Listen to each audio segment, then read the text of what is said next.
নমস্কার বন্ধুরা, আমি সোমা হ্যাপি ফ্যামিলির পক্ষ থেকে আপনাদের সকলকে স্বাগত। আশা করি সকলেই ভালো আছেন, সুস্থ আছেন।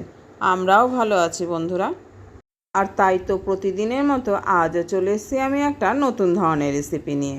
আজ আমি আপনাদের সঙ্গে শেয়ার করব সম্পূর্ণ তেল ছাড়া খুবই স্বাস্থ্যকর একটা টিফিন রেসিপি। আর এই রেসিপিটা আমি তৈরি করব আমার গাছের ড্রাগন ফ্রুটস দিয়ে। তো বন্ধুরা, এই নতুন ধরনের রেসিপিটি দেখতে হলে অবশ্যই কিন্তু ভিডিওটি ফুল ওয়াচ করতে হবে। তাই আমার অনুরোধ রইল ভিডিওটি বারবার স্কিপ না করে একটা লাইক দিয়ে সম্পূর্ণ দেখার জন্য। এখানে আমি আমার প্রয়োজন মতো 1.5 প্যাকেট সুজি ভিজিয়ে নিয়েছি। এই বাটিতে 300 গ্রাম সুজি আছে। এটাকে আমি পরিমাণ মতো জল দিয়ে ভিজিয়ে রাখলাম 30 মিনিটের জন্য। আর এখানে আমি নিয়ে নিয়েছি আমার গাছের একটা ড্রাগন ফ্রুটস। আজ আমি এই ফলটা দিয়েই আমার আজকের টিফিন রেসিপিটা বানাবো। ফলটা কিন্তু খুব একটা বেশি বড় নয়, মাঝারি সাইজের। এখন এই ফলটাকে আমি ছাড়িয়ে পেস্ট করে নিয়েছি। এই যে দেখুন বন্ধুরা। আর এদিকে 30 মিনিট হয়ে গেছে। আমি এখন এই সুজির ঢাকনাটাকে খুলে নিলাম। সুজির উপরে যে অতিরিক্ত জলটা রয়েছে এটাকে এখন আমি ফেলে দেব। জলটা ফেলে দেওয়ার আগে সুজিটাকে আমি একটা চামচের সাহায্যে ভালো করে একটু নাড়িয়ে চাড়িয়ে দিলাম। এরপর জলটা যখন থিতিয়ে যাবে তখন আমি এই জলটাকে ফেলে দেব। এই যে বন্ধুরা, মিনিট 2 পরে আমি জলটাকে এখন ফেলে দিলাম। এই যে আমি সুজির উপর থেকে অতিরিক্ত জলটাকে ফেলে দিয়েছি। এখন এর সাথে আমি কয়েকটা উপকরণ মিশিয়ে নেব। এখানে এই বাটিতে রয়েছে 3 থেকে 4 চামচ চিনি আর 1 বাটি টক দই। আর এখানে রয়েছে পেস্ট করা ড্রাগন ফ্রুটসটা।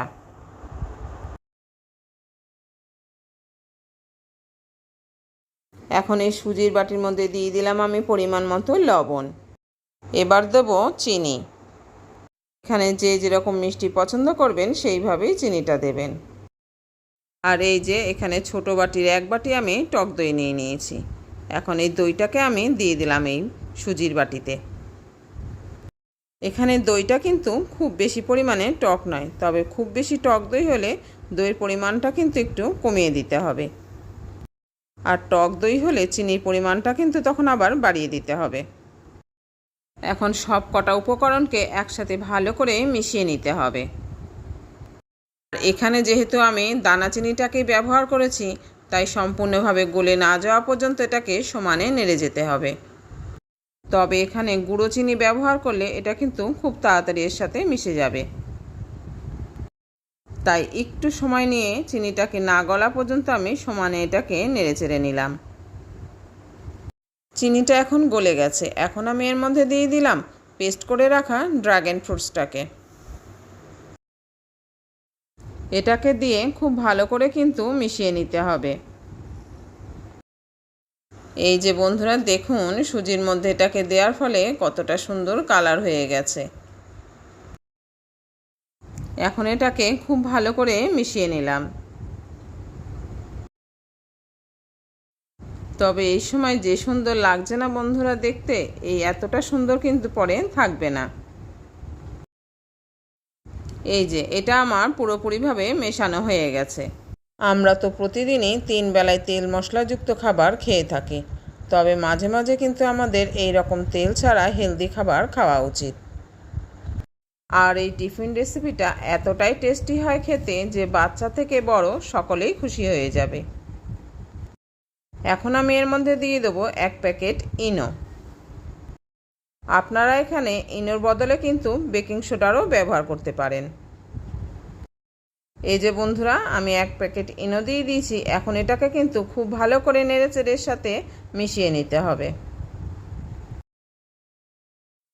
এই যে ইনোটা দেওয়ার সাথে সাথে কিন্তু এটা অনেকটাই ফুলে গেছে। এই রকম কালারফুল খাবার পেলে কিন্তু বন্ধুরা বাচ্চারা কিন্তু একদমই জিজ্ঞাসা করবে না এটা কি বা কি দিয়ে বানিয়েছো। এখন কিন্তু এর মধ্যে 2 ফোঁটা ফুড কালারও দেওয়া যেতে পারে, তবে আজ আমি এতে ফুড কালার ব্যবহার করব না। আজ এটাকে আমি এমনিই বানাবো।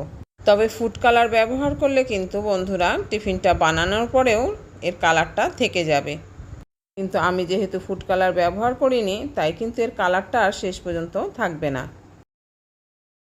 এটাকে এখন আমি 1 মিনিট ঢাকা দিয়ে রাখলাম। আর ততক্ষণে আমি এই রেসিপির জন্য দুটো বাটিকে রেডি করে নিলাম। এখানে যে কোনো বাটি হলেই হবে, তবে এখানে আমি কেক তৈরি করার এই পাত্র দুটোকেই নিয়েছি। এখন এই কেক পাত্র দুটোকে আমি তেল ব্রাশ করে নিলাম, অবশ্যই সাদা তেল। এখন আমি এই ব্যাটারটিকে এই বাটিগুলোর মধ্যে ঢেলে দেব। তবে ইনো মিশিয়ে কিন্তু এই ব্যাটারটিকে বেশিক্ষণ রাখা যাবে না। আমি এখানে 1 মিনিটের মধ্যে এই দুটো বাটি রেডি করে নিয়েছি।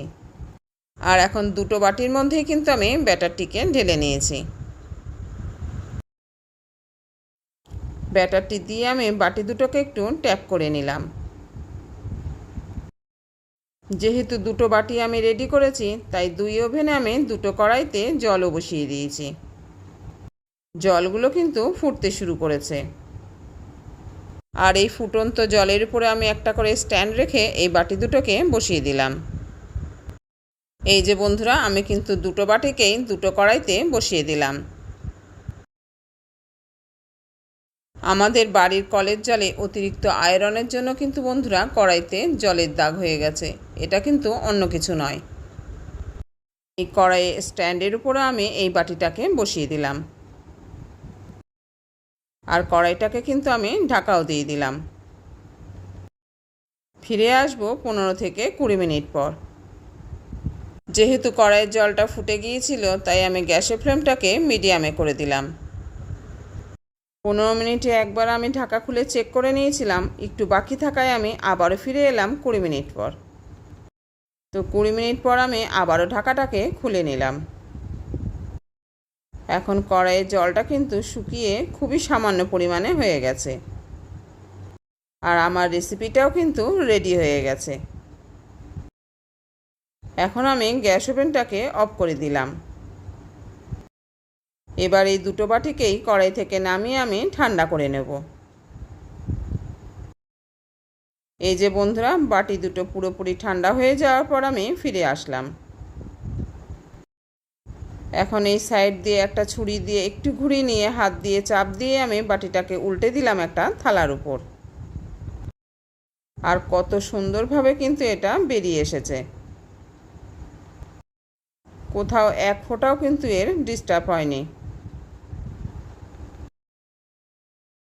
এই যে দেখুন বন্ধুরা, আর একটা বাটিকেও আমি ঠিক এইভাবে হাত দিয়ে একটু ছাড়িয়ে নিলাম। এইভাবে একটু সাইড দিয়ে ছাড়িয়ে নিলে কিন্তু এটা খুব সহজেই উঠে আসবে।